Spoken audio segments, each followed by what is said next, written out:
Temple Art and Music Festival has arrived. Mapfre Stadium, Columbus, Ohio. 3 days, May 17th through the 19th. America's #1 rock music festival is here with Foo Fighters, System of a Down, Disturbed, Sonic Temple with Bring Me the Horizon, Ghost, Hailstorm, Lamb of God, The Cult, The Hives, The Struts, Meshuggah, The Distillers, and rare appearances by Joe Jett and Prodigy. Go to SonicTempleFestival.com for everything. The Foo Fighters, System of a Down, Disturbed, Bring Me the Horizon, Ghost, and special comedy tent headliners, Andrew Dice Clay, Henry Rollins, and more. Go to SonicTempleFestival.com. See ya at the Temple. What's up, everybody? Welcome to another episode of the Brewtallyspeaking podcast. I am John. And I'm Dan. And this is a special Sonic Temple Festival coverage episode. We're going to go over all things Sonic Temple Festival, which is happening May 17th, 18th, and 19th, which is happening in Columbus, Ohio at Mapfre Stadium. This is formerly the Rock on the Range Festival, so arguably one of the biggest festivals here in the U.S. I mean, this lineup obviously proves why it's one of the bigger festivals. Yeah, I mean, that's a lot of bands. That's a lot of bands. Half of them I haven't even heard of, which is great.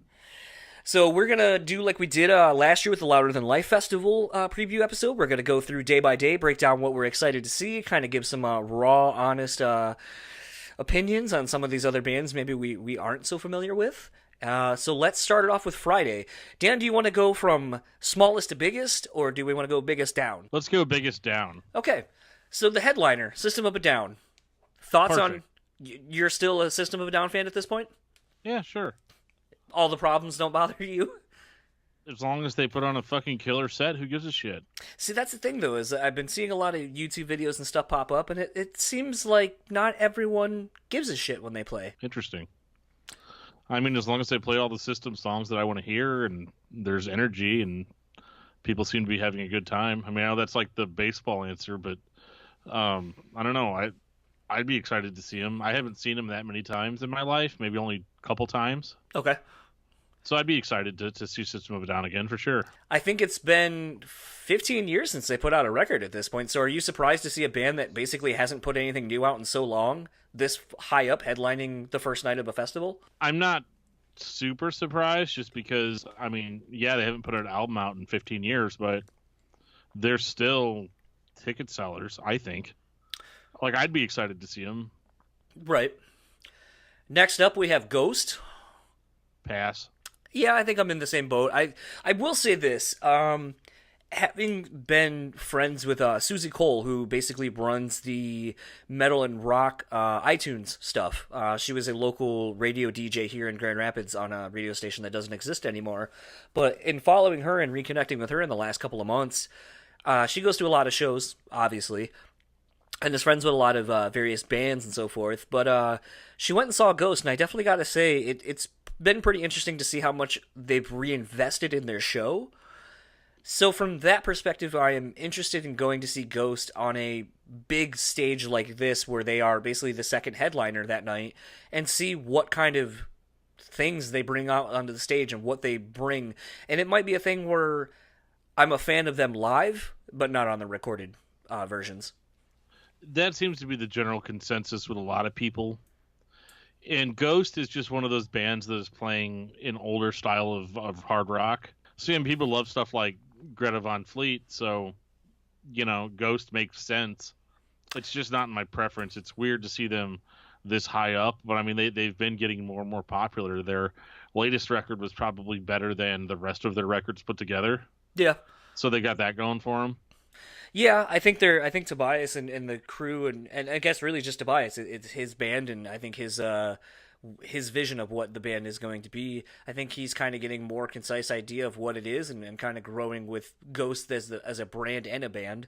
But I'll definitely check them out. I mean, when you're at these things, it's kind of the nice thing is like you kind of get to experience bands maybe you're not a fan of, or you don't really understand why everyone's so on their nuts. But this might be a thing where I walk away going like, man, Ghost, I get it. I get it from a live perspective. Still not a fan of the recorded versions, but personally, I think that it would be cool if Surge came on and did a song with Ghost. Yeah, that'd be cool. It's weird thinking about System of a Down and Ghost playing on the same night like that.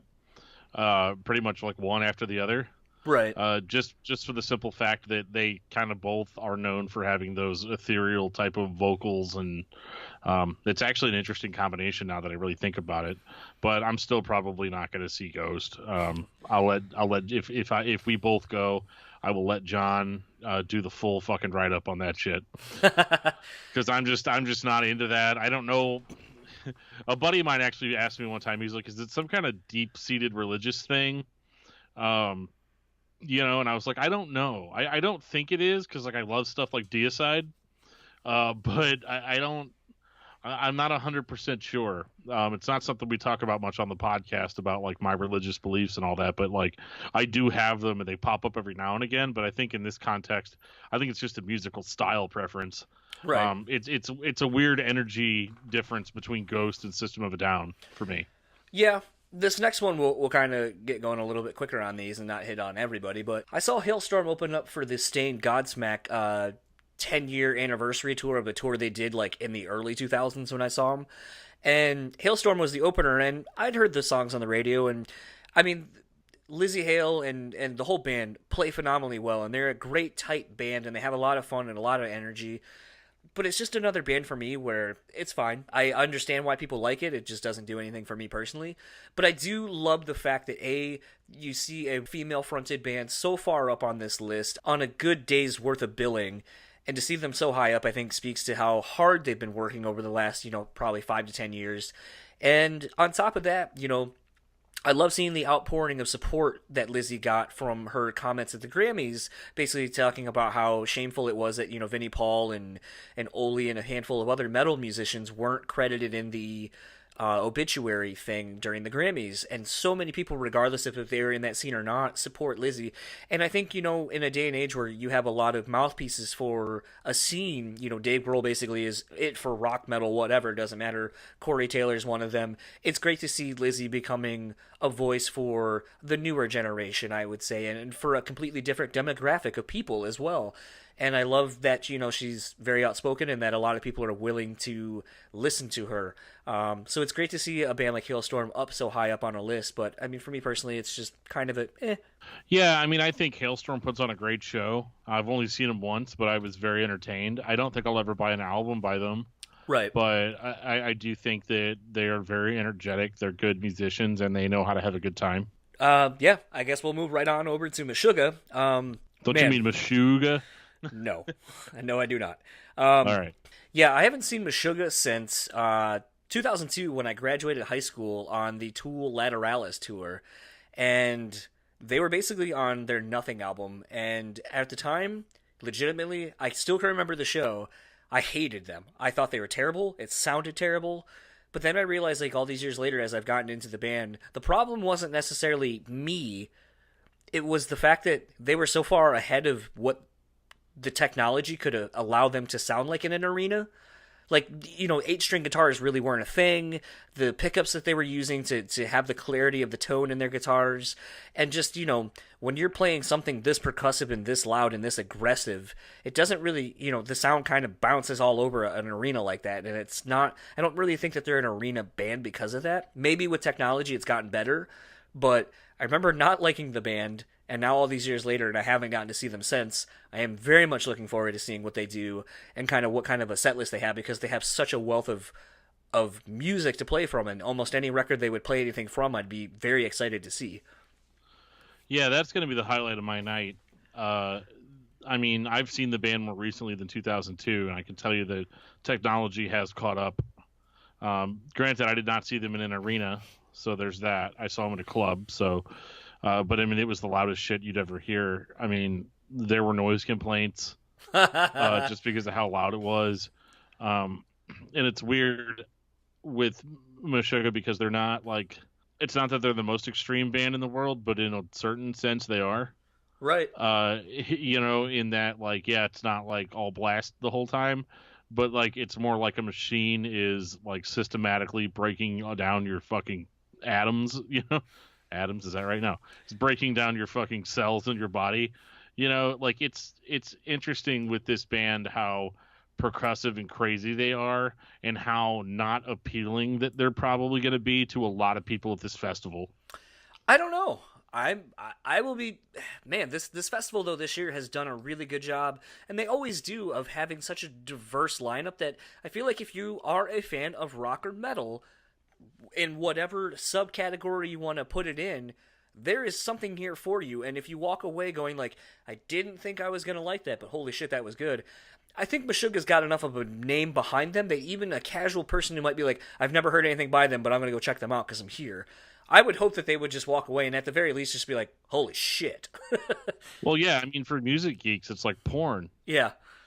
It absolutely is, and it's fun. It's impossible to play. But again, I just don't see the Ghost, Hailstorm, and System of a Down crowd really getting behind it. No, but I mean, think we've got Parkway Drive and Beartooth and Zealand Ardor. So you've got some extreme acts lined up for the night, but they're it's not as it's weird. It's not as heavy on the extremity as it is. I feel like it is on night 2. Right. Well, I mean, like, you mentioned Parkway Drive, like a band that I think has just been growing so quickly over here in the States. It was a band that I always kind of liked, and the vocalist, Winston, kind of has an interesting vocal approach, and one that kind of, I feel like either takes a little bit to get into, or it will completely dissuade you from liking the band. And it wasn't until my wife and I actually went and saw them on their most recent U.S. run that they did that I really got excited about the band, and they put on a great show. But if you haven't seen them, when they do overseas stuff, they have like Rammstein level production with flames and, rotating drum kits and all that kind of shit. So I'm really hoping this is another example where you get to see a band really bring an awesome stage show because they have the ability to wow a big crowd. Yeah, I think they're going to be killer in this context. I think a lot of people, because a lot of the times I've seen Parkway Drive was back when they were more of like a metalcore band. Right. So, it was more just like at a club seeing a band play. But recently they've really graduated from that. I know a lot of people didn't care for their latest record, but I actually really liked it. It's really good. Yeah, it's interesting because like I can listen to a dime a dozen metalcore album anytime I want to. So to hear something a little different is cool. And talking about the singer's voice, like he's got kind of a Randy Blythe quality to his voice. It's not an exact ripoff, but it's fun that you can take that voice that is equally brutal and percussive, but then also able to go out into areas like musically that you wouldn't think they'd be able to go. But on that latest Parkway Drive record, if you haven't checked that out, I mean, it really is a testament to how far they were able to go. Yeah, and speaking to another record that was really good last year that came out was Beartooth, a band that a lot of young kids love to see, and a band that's kind of just really climbed the ranks very quickly. I remember seeing them a couple years ago with Every Time I Die and Old Wounds as the open support bands for them. And at the time, I wasn't really a big fan of the record that they had put out, and I think even Caleb had kind of talked about how that record was kind of rushed and wasn't really what it needed to be, which when you get to Disease, like, this is a really raw, honest record. And having seen the tour, the first leg of the Disease tour that they were on, we saw it two nights. We went like on a Friday or whatever when I did the interview, and then we went less than a week later to Fort Wayne, Indiana to go see the exact same tour. And I mean, that kind of speaks to how well the package was and how good of a band live that Beartooth is. And I definitely think it's a very sincere set you're gonna get out of them. And I'm really excited to see a stadium full of people maybe react to this record, because they basically just played mostly the new record at this point. Yeah. With some of these smaller bands, quote unquote, we're going to kind of breeze through them a little bit because we actually have some of these bands we're looking at doing episodes with. So we're going to kind of speed it up a little bit. The next up, though, we have Black Label Society. I mean, that's just a fucking classic, kick you in the ass band from start to finish. You know what you're getting with Zakk Wylde. It's always going to be a good time. I mean, the dude shredded his shit. So, I mean, women have eye candy, dudes have riffs. There's nothing you can't say bad against Black Label Society. I think a lot of rednecks are going to enjoy it. I will definitely probably have a beer or three listening to some Zakk Wylde. A beer or three, brutally speaking, indeed. I mean, he doesn't drink anymore, but that doesn't mean we can't. No, I definitely enjoy some Zakk Wylde guitar shredding, and I'll be excited to see that. I'm not the biggest Black Label Society fan, but I definitely appreciate the appeal. Pussy Riot, obviously a lot of people are excited that they're back, that everything involving what that band has gone through is seemingly over. I can't really speak too much to their music. It's kind of a band that's not on my radar. But again, very much like Ghost, I'll probably go check out a song or two and see what they have to offer and maybe walk away a fan. Avatar, this band tours so often around here, I don't really feel like I need to see them personally. Fair. I'm not familiar with Avatar at all, so Okay. I'll check them out. That's one thing that I'll be really big on, is checking out stuff that I don't know what it is. That's my favorite thing about going to some of these festivals that have so many bands, Right. is kind of getting to hear something new, and getting the live experience first sometimes will help me appreciate them more than maybe I would if I just heard something on Facebook or something on YouTube or something. Kind of speaking to the song and a band that there's no way you couldn't have heard about in the last year is Bad Wolves. Obviously, the zombie cover, still doing big things for that band, but I think now they're finally starting to get some success on their own with the other singles off of the record from Disobey. Another band that in less than a full year's time, we're seeing them go from one of the smaller bands to now right in the middle of the pack of some of these bigger bands. Doc Coyle, a former guest on this show, super great dude. Tommy, all those guys, all super humble, super great. I don't see how you're not going to have fun at this show. I mean, it's dudes who have been putting on music and been playing live for 20 some odd years or more in some cases, so it's going to be a good show. The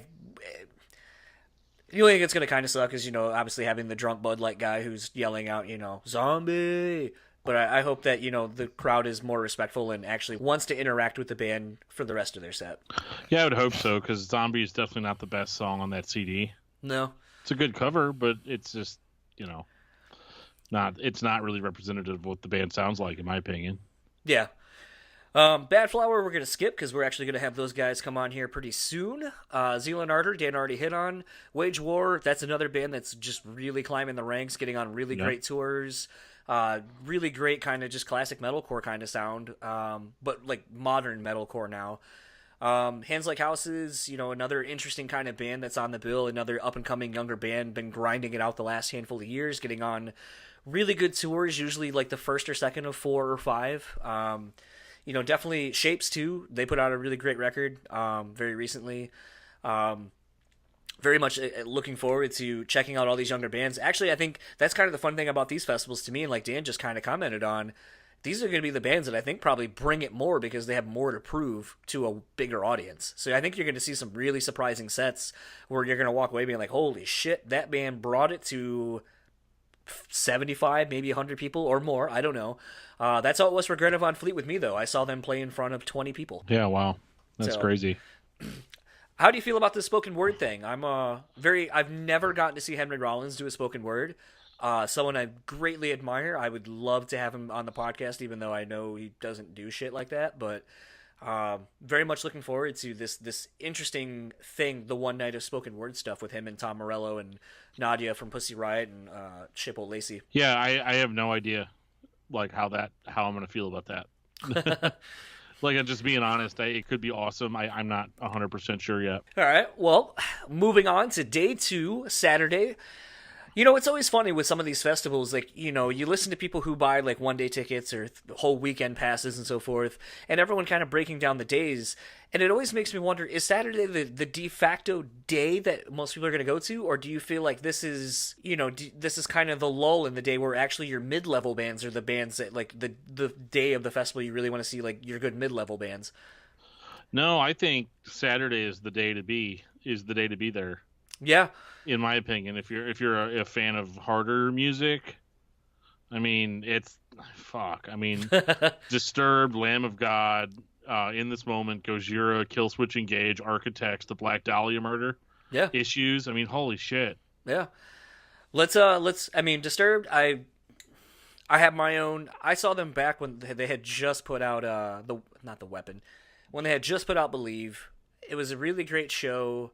You're basically getting half of Believe and half of The Sickness. So, I mean, arguably, like, 2 of the biggest records at the time. And they just kind of have lost me. And I saw them very recently on that Rob Zombie run that they did.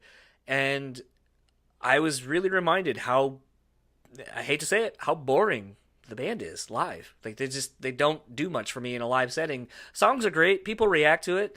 David Draymond's great at, wearing a long robe and getting people to pump their fists. And all that kind of stuff. But I mean, visually from watching it, it's like there's not much that's interesting about it to me. I don't understand the appeal of Disturbed in 2019, No, I don't either. but there's certain things that they could do correctly. I mean, They could just play the hits.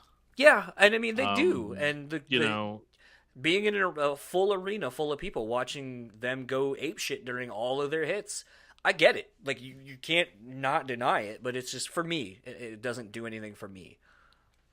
Yeah, it's not going to be like the highlight of my night. That's probably going to be either Lamb of God or Kill Switch, but or Gojira. I mean, Ooh, so good. The Prodigy. Yeah. A surprise on this that I'm really interested to see, and I'll kind of mention this on something on Sundays too in conjunction to this, but I'm interested to see how the Prodigy goes over on a mostly heavy bill. yeah, it could be interesting. I'm not entirely sure yet, but I'm going to be excited. Dude, I swear to God, when they play like Firestarter or anything off of Fat of the Land, like people are Yeah. gonna go ape shit. Like that was Oh, like a yeah. very aggressive record. Oh yeah. Kind of moving through Lamb of God, another band that, with this whole Slayer farewell tour has kind of slightly oversaturated the touring market. They're a band that's always on the grind, and I feel like, for as much as it just seems like they're always around. They're always touring. I can always go see them probably every 5-6 months somewhere nearby. But whenever I go see them, I always have a great time.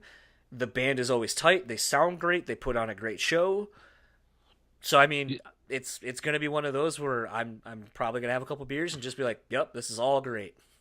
Yeah, I mean, I've seen them very recently on the Slayer tour, and they were actually the band that got to go up right before Slayer, and they could not have done a better job of getting us all amped up.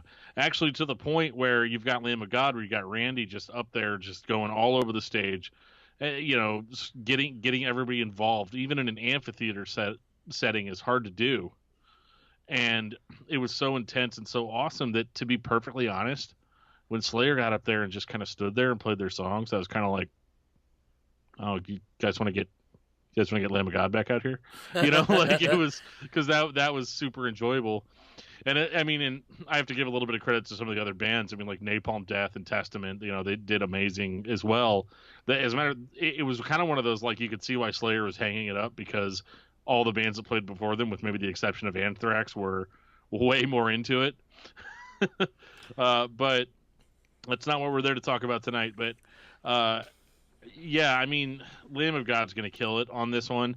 And honestly, in my mind, you could hack Disturbed from the lineup and have Lamb of God as the headliner. They're almost there, and that's the fun thing about this. Like, I remember seeing Lamb of God as one of the smaller bands on Ozfest, and then one of the years I went when Sacrament had just come out, they were the band supporting right before Ozzy would go on. So I mean, it's been kind of interesting to see their growth over the last 15 years or so, and just seeing them become basically almost a full-on headlining band at a major festival. Like, they're not far from it at this point. And I think that's something that you and I had kind of talked about when I was at the same, not the exact same show, but the same tour, where I was like, Lamb of God's almost at this arena level on their own. Yeah. I mean, it says a lot when you've got a band like Testament and Anthrax on the bill, and they still put Lamb of God before the opening act, or the headlining act. Yeah. Because they're just better at getting everybody amped up. Yeah. Kind of moving on, the Colts, a band that I definitely know has some hits, and they're a really great band. Ian Astbury's a great front man. I don't think Matt Sorum's in the band anymore, and I'm not sure exactly who the band that constitutes the Colts is at this point.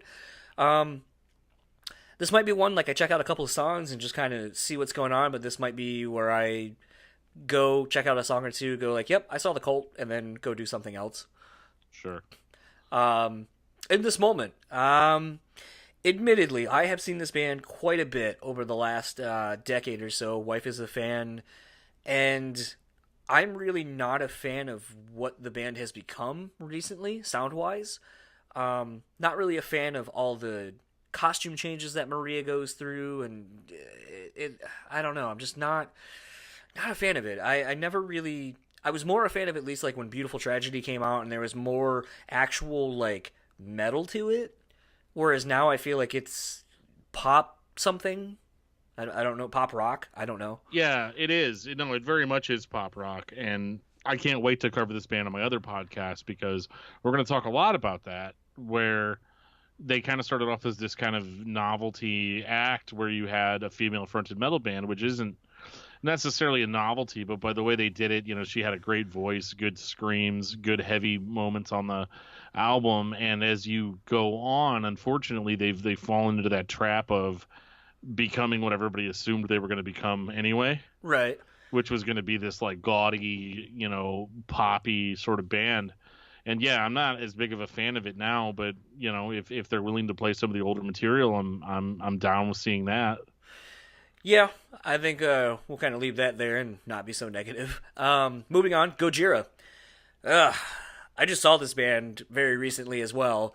Zero negativity. Zero negativity. Always impressed with how tight they are as a band. Always impressed with just how savage the riffs are, how great they sound, how fans just flock to them, how they know how to interact with all the songs.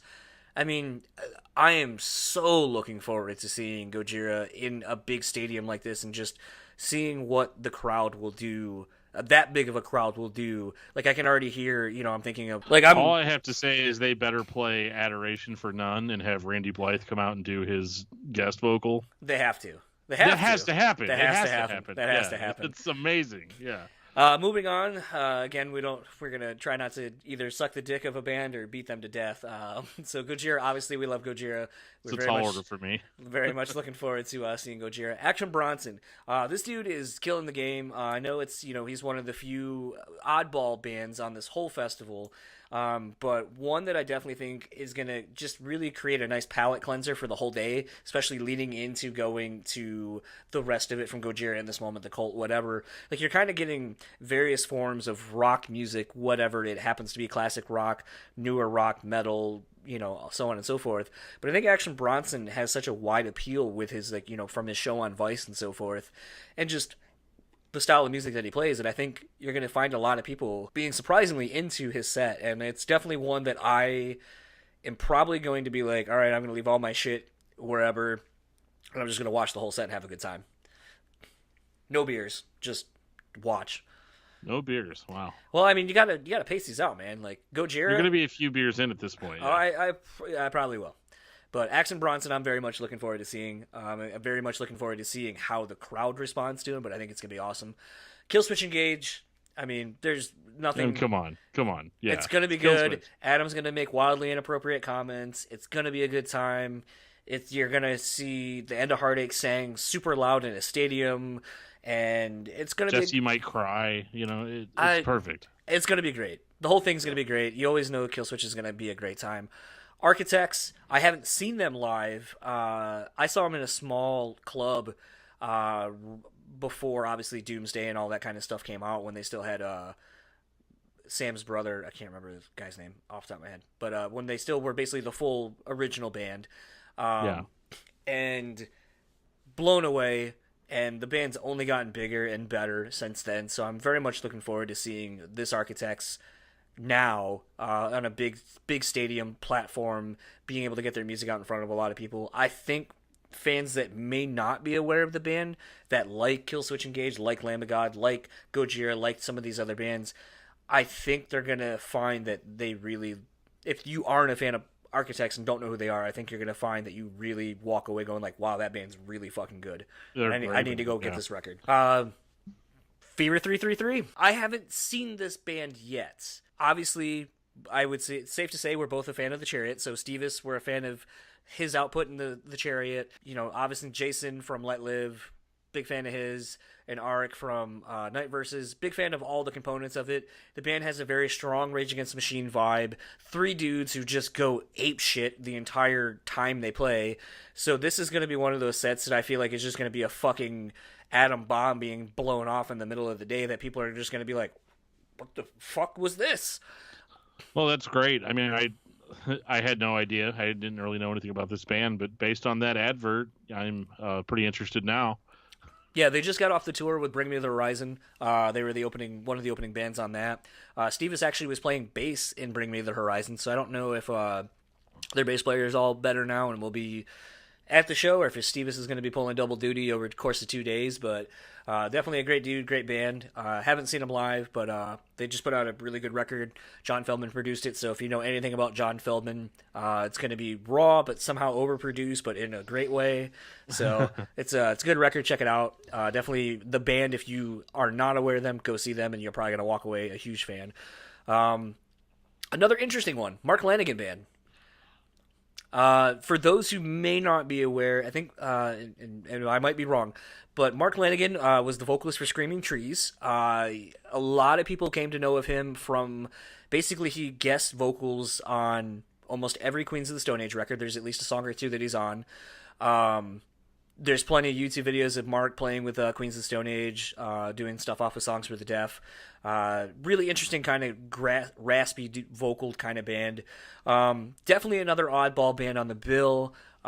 This will probably be one that I go to check out a couple of songs just to say, I got to see him, since I don't see him tour around here very often. But another oddball one that I think the diehards are going to be there and either make you feel like you shouldn't be there because you don't know any of the music, or are going to make you get so into it that you walk away being a fan. The Black Dahlia Murder. Michigan's own Black Dahlia Murder. Trevor and the boys bringing the extreme death metal, black metal to the... Not black metal, I guess. Well, it touches in there. It's melodic death metal. Let's let's categorize that shit, because that's what I do. Dude, I'm super excited to see the Black Dahlia Murder. I've seen him like 4 or 5 times, and the shred does not ever disappoint. They are a great band. They always play, obviously, around here in Michigan, so any chance I've gotten to see them is always a good time. Definitely another one of those bands I don't really ever listen to the records, but when I go see them live, it's just fun. They don't take themselves too seriously. Like, in a live setting, it's just about having a good time, drinking some beers, maybe smoking down if that's what you're into, and just having a good time. So definitely another one of those. They're probably playing early in the day. There's probably not a whole lot going on. Go check out Black Dahlia Murder and have a good time. Maybe you'll walk away being a fan of that, even if you're not necessarily the biggest fan of, that style of music. So next up, we got Don Bronco. Dan, do you know much about them? I do not. A lot of these bands on the bottom row, man, I'm losing my credibility. I should be listening to more obscure stuff. Yeah. Don Bronco got put on my radar because they are going out as one of the first bands on the upcoming Dance Gavin Dance tour. And anyone who knows what Dance Gavin Dance sounds like, kind of a progressive indie rock metal band. It's a clusterfuck, but you'll like it. Yes. Don Bronco kind of very much in that thing. They kind of are a rock band with a lot of other influences. Definitely a band that's making a lot of noise currently in that scene, getting on a lot of great tours, winning over a lot of fans. Definitely a reason why I think you're seeing them as one of the last bands before you get into the bigger bands and so forth. Really though, the quote unquote bottom of this bill is stacked with a lot of the current up and coming bands. You got Issues, who have been grinding for a while, put out a really great record. I think it was early last year. Got on some great tours. While She Sleeps just put out a really great record very recently. Movements, I'm not super familiar with them, but I see their name all the time on great package tours. Boston Men are the same. Counterfeit as well. No One Cares, I don't really know much about that band either. Plot New, really have fallen in love with their latest record. It sounds nothing like the last 3 records they put out at all. So I don't know, at least with the Plot New, I'm interested to see if they're going to go more older stuff and it be heavy, or if they're going to play a lot more of the newer stuff and try to win over fans with the new sound. Be interesting to see. Any comments on any of those bands? I really like Issues. Yeah. I think they're a great band, and I think in a few years they'll be much higher up on the list. Mm-hmm. I'm excited to see Andrew Dice Clay and Craig Gass on the Comedy Tent. Yeah. I heard Craig Gass get interviewed on Roach Coach, actually. Oh, okay. At the Rockin' Pod Expo last year. Okay. I didn't know he was there. He was. So now moving on to the end of the festival, day 3 on Sunday. Um, this is literally one of the few bands that's been on my bucket list that I have never gotten to see, and we are talking about the almighty Foo Fighters. Haha, I beat you. I've seen the Foo Fighters 3 times. I've never seen them. One of my favorite stories to tell of my wife, they were playing, like, I think a day before or a day after my birthday. And she goes, "Oh, I almost got you tickets, but I didn't." And I was like, that would have been a really great birthday present that I didn't get. Probably shouldn't have told me that you were going to get it for me. Yeah. Foo Fighters, I mean, that band can do no wrong in my eyes, unlike Jeff's. They are a great band. They have great songs. I think even if you think you don't like the Foo Fighters, if you sit around for most of their set, you're going to be like, holy shit, I didn't know I knew this many Foo Fighters songs. Yeah, you kind of can't get away from them. No. And, I mean, say what you want, about Dave Grohl being oversaturated in the news, like he's always omnipresent in the news and so forth. Dude seems like a genuinely great dude. He seems to have a fucking blast when he's playing, especially into big crowds like this. They just want to have a fun rock show. And to me, I can't think of a better way to end this festival. Like, I'm probably going to cry when he plays Everlong and you have a whole stadium full of fucking people playing Everlong. That is one of those songs that just, I can hear it. You could put it on right now and you could play it again, and then 5 minutes from now play it again, and I would be just as stoked every single time it comes on because it is that great of a song. And to hear a whole stadium of people singing along to that is going to be just probably goosebump inducing. I'll stop sucking the dick of Foo Fighters. I don't know what you have to say about it. I like the Foo Fighters. I don't disagree with a lot of what you said. I've seen them a few times, and yeah, it's always been awesome. They've always put on a great show. That's a really diplomatic answer, but I live next to Jeff, so I gotta I gotta be careful.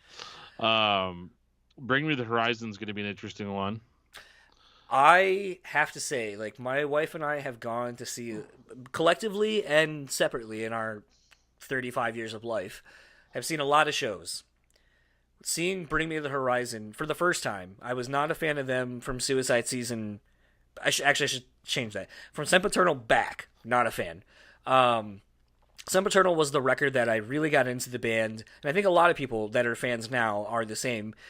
And it was one of those things. It's been very interesting to see the progression of this band be one of those brash young bands that's just all about, all I remember seeing interviews of Ollie is just, oh, fuck this and fuck that and fuck that and so-and-so's a cunt and all this kind of shit. And you're like, cool, we get it. You're edgy. You have neck tattoos and shit. I get it. And it seems like ever since they've gotten their keyboardist, multi-instrumentalist guy in the band, they've really been able to expound upon a sound and write better songs. And I have to say, like, Sempiternal, That's the Spirit, and even Ammo, even though Ammo is pretty interesting as a record, I've been seeing some live footage of the tour that they just wrapped up, and some of the newer stuff actually goes really well against some of the stuff off of Sempiternal and That's the Spirit. And what the point of me bringing all that up, though, is that show that I saw them on, that was probably in my top 25 shows I've ever seen. The crowd, it was a sold out crowd in a nice amphitheater type thing, or a decent club, like a 3,000 seat club. The crowd never stopped moving. They sang along to everything, and the band just was able to control it with the set that they were doing, the ups and downs and so forth. And again, I think this is going to be one of those where you're going to see a stadium full of people actively engaged in this whole thing, and I'm very much looking forward to that. And it seems like Bring Me does a great job of reinvesting in their live show, so I'm looking forward to seeing what they're going to do for this festival. Yeah, I don't know how excited I'm going to be, but I have commented before that I think that Bring Me is a more original band now than they used to be, and that the stuff that they do now, like the stuff that the diehard fans are latched onto, is kind of old hat as far as, like, there's a million other bands out there that sound like that. So the new Bring Me the Horizon is definitely I don't know what to expect when I'm watching it, if I'm gonna get on board with it or not. And I know that there's gonna be plenty of older stuff played as well. So really, do they cut it all out? So when I saw them, they only played one song that wasn't off of Sempiternal or That's the Spirit. And I think it was Chelsea Smile. That's interesting. I have seen that they do a quote unquote deathcore medley, and I think it's like 3-4 minutes where they Boo. just run through the back stuff real fast, and then that's it. Boo. So basically, if you aren't a fan of everything from Sempiternal forward, you're not going to like the set. Okay, well, there's plenty of merch I can check out and stuff, while that's going on. The other comment I wanted to make about Bring Me, though, and being where they are, is with the heavy use of electronics that they're using now, I really would be interested to see them play before the Prodigy. That would make sense. So it was something, when I was talking about the Prodigy and it being a weird band, I wanted to say, like, oh, I think Bring Me would be the perfect band to go before or after them because they incorporate a lot of those same elements now. Yeah. Yeah, it's going to be interesting. Let's just leave it at that. All right. Joan and Jett and the Blackhearts. I don't really experience. Yep, no experience. I obviously respect what she's done going all the way back to the Runaways, but this will probably be one or, I'll probably check out a song or two. I'll probably go do my bathroom break and stuff and be prepared for my sitting there for probably 2 hours for Bring Me and Foo Fighters. Moving on, Chevelle.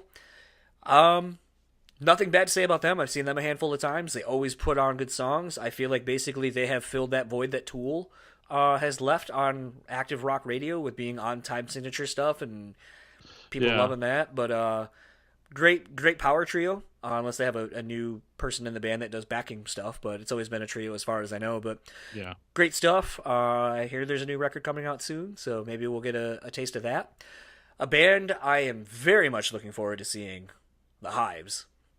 Oh, yeah, dude, that's going to be a fun show. Like, I'm really pissed that we are not able to go see the Hives Refuse tour that they're going on, the two of those guys. But this will be the next best thing, getting to see, basically them on the same day. Yeah, the Hives. I have loved that band pretty much since, they came out on MTV2 when I was still in high school. Yep. They're a great band, a lot of great energy. I'm glad this is one of the few bands that still is around from that time period of, like, the Vines and, all that kind of stuff, the bands and so forth. But the Hives, have never seen them. Really looking forward to seeing them on such a big stage. I think they're just going to probably go ape shit for their whole 45 minutes or so, and I'm going to love every second of it.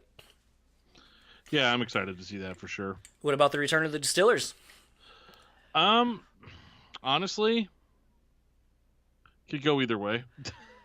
I think it's going to depend fine. on what version of BREWtally you're going to get. Yeah. Like, if her voice is one of those that when it's good and on, sounds great. But when she's kind of, done too many shows or blown on her voice, it's not so great. Yeah, I mean, for a festival appearance, we're probably looking at going to be fine. Yeah. But yeah, I mean, I've heard horror stories, and that's being really nice.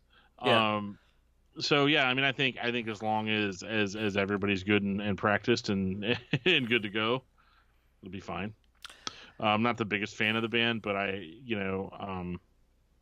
again, with a lot of these, man, Sunday's not looking like the best day for me. But especially after Saturday, I'll be dead, so I probably won't even wake up until like noon anyway. But yeah, I mean, Sunday seems to be aimed more at the rock crowd. Well, I mean, you got Scars on Broadway. Well, yeah. I mean, you got to throw something in there that's going to get the blood moving. I don't really feel like that's a band. It's a band that, like, just it's there. I'm shocked they're as high up as they are, but I'm shocked that they're higher than Refused. Yep, exactly. That's a fucking travesty is what that is. And I think the last festival episode we did, I think Refused was on there as well. They were. And they were really low down on the list, and I'm like, what the actual fuck? Yeah, I would rather see Scars of Tomorrow in Scars on Broadway's spot, but that's a throwback to an old metalcore band. Well, that's fair. The Struts, basically they are everyone's.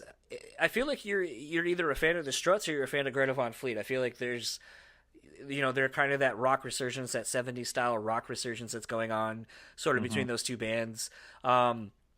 Great dudes. I've heard them on a couple podcasts and heard them in interviews and seen a couple live videos and so forth.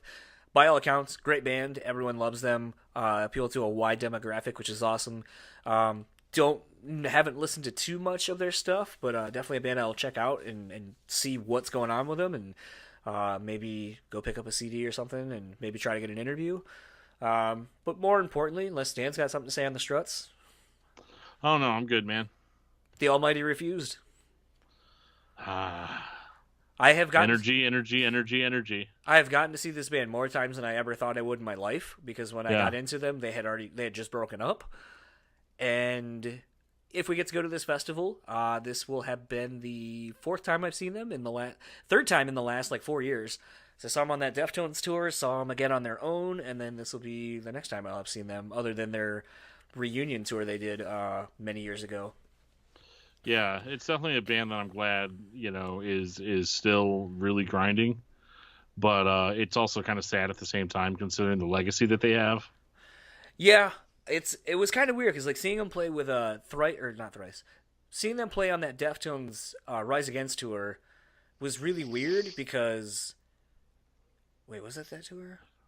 Either way, seeing them though with a lot of people who didn't seem to know them outside of basically, New Noise. Right. I was just shocked and impressed, when they're playing stuff like, the Deadly Rhythm, or they're playing stuff off of Fan the Flames and Discontent, and it's like, you're getting to hear like all this cool stuff. And even, the newest record was a little bit interesting. I think, we talked about this previously on the Louder Than Life thing, but I think for fans that were expecting Shape of Punk to come too, you kind of got it, just not in the way maybe you were expecting. But those songs translate really well live against the new material or the older material. So definitely looking forward to seeing them. I hope the crowd is more energetic than the crowds I've seen them at when they're playing weird bills kind of like this. But it's not going to interrupt my good time. Yeah, I think people are going to be entertained. Always. Admittedly, this is the day with some of the lesser-known bands. A lot of these bands I've heard of, haven't heard themselves. Black Pistol Fire, nope, actually, let me do that again. The Interrupters, I've been kind of seeing on some of these tours that are going around, being one of the first of four. But some of the package tours that these bands are on, I think kind of does them a disservice, and I'll kind of speak to Amigo the Devil on this one. Amigo the Devil, just as right now is currently on this Dropkick Murphys run, and I'm not a big Dropkick Murphys fan, and I think that's another band you either love or you hate, or whatever, you just don't care.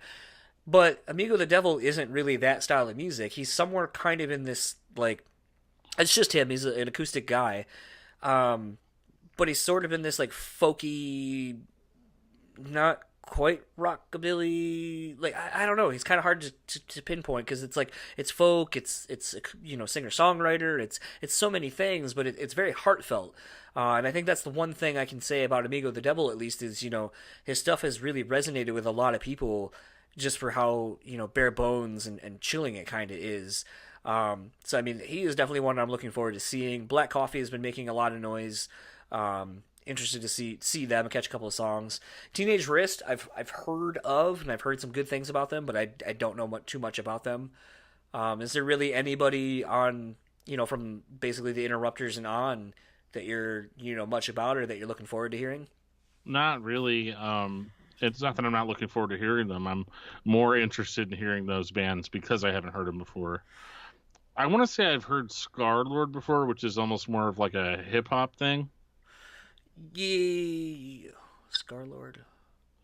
It's like more of like an electronic. Oh, yeah. I assume it's pronounced Scarlord. I mean, today X's actually mean O's. Yeah. Youngblood, I think was on a 21 Pilots tour recently. Scarlord, I don't know. There's a lot of this where it's like, like you had kind of made the comment earlier with these festivals, these are kind of the fun things to do, where you go check out a band kind of sight unseen, not without any preconceived notions of who they are. And so a lot of times, like, I want to get into them, but then I'm afraid that, like, maybe the song doesn't come across as well, because they don't have, like, the wealth of it's not like a Refused where I've had 20 some odd years to really fall in love with a record from start to finish and all of its, sonics and so forth. That, with a band that maybe has a record or two out and they're still kind of finding their sound and being able to get some money behind what they're trying to do. I'm afraid, sometimes I'm just afraid of getting to that point where you're like, oh, this is okay. I'm not going to go check it out. But, we can do that with a Joan Jett because we know what Joan Jett sounds like. Right. It's just not my thing. Yeah. Yeah. So I'm not necessarily as familiar with the sounds of some of these other bands, but I'm definitely going to go check out. I think, like you said, Youngblood and Scarlord are probably the two that I've heard a lot of and heard good things about, so I'm going to go check those guys out. Black Coffee, one of the first bands we're actually trying to line up an interview with those guys. But so, again, kind of keeping that short. And kind of wrapping up with the comedians, we have Pauly Shore. Yeah, that'll be fun. Yeah, the Weasel. Been trying to get him on the podcast for a little bit, so maybe that'll happen. Carmen Lynch, don't know much about her, or Joe Deuce, or Bill. Don't call me Billy Squire. There you go. If he doesn't have that on a shirt, that's a missed opportunity. Absolutely. So we basically just wrapped up the whole weekend's worth of bands. Who are you most looking forward to seeing, and who do you think is going to be the surprise on this package? I think I'm probably most excited for seeing Ghost. No, it's definitely probably Meshuggah, 100%. I am really excited to see Black Dahlia Murder. I think the band that's going to surprise people is going to be Refused. Interesting. People know Refused, but they don't. It's shocking to me how many people don't. Yeah, that is a good point. I think for me, it's really a toss-up. I think for me, I'm most excited, honestly, to see Bring Me and Foo Fighters, just because I've seen a lot of the other bands so much and very recently, and I gotta say, I think the band that's gonna surprise a lot of people actually might. It's really tough, and it's funny too because they're basically the foreign bands.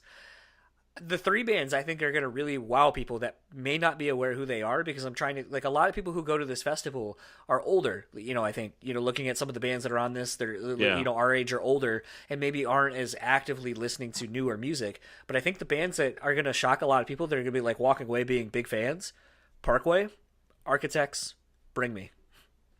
Yeah, I could see that. I think Gojira to a lesser extent as well. Yeah, I don't know. I feel like Gojira has gotten that mainstream credibility, though, because of that Metallica tour they did a little while ago. Yeah, that's true, yeah. So I feel like, they've kind of had their moment and their name out there a little bit longer. But, yeah, I don't know. That's the fun thing about this is, kind of getting literally on the ground floor and kind of getting, seeing what people are reacting to and seeing, listening to people talk about what they're excited about, what they're not excited about, who they thought were great, and that's how a lot of these bands build and go from being, the first, the small print bands, as a lot of people like to say, to being, basically the last 5 bands that play on a night or whatever. Yeah. So that is our coverage of Sonic Temple Festival, again happening May 17th, 18th, and 19th in Columbus, Ohio at the Mapfre Stadium. If you want to get tickets or anything like that, go to sonictemplefestival.com, and hopefully we will see you guys there. If you do and you see us around, come say hi. Maybe bring us a beer. Yeah, bring us a beer. Tell us a beer we should try or something like that, or a band maybe you think we should check out that you are a fan of. And always open to suggestions, beer-wise or band-wise. So let us know. And if you like to keep up with Metal Nexus, you can find them at metalnexus.net. They are also running coverage of some of these bands on the festivals. So if you're not familiar with some of these bands, head on over to metalnexus.net, read up about them. You can find them on Facebook at Metal Nexus, Instagram at metal.nexus, and Twitter at metal_nexus. Dan, where can people find you? Oh, you can find me all over the place, man. You can find me on Twitter at Discuss Metal Dan. You can find me on Facebook under Daniel Terry. You can find my other podcast, Discography Discussion, at discussmetal.com. And if you would like to keep up with all things the podcast, follow us on Facebook at BrewtallySpeaking. Twitter and Instagram are simply BrewSpeakPod. And you can email us at BrewtallySpeaking@gmail.com.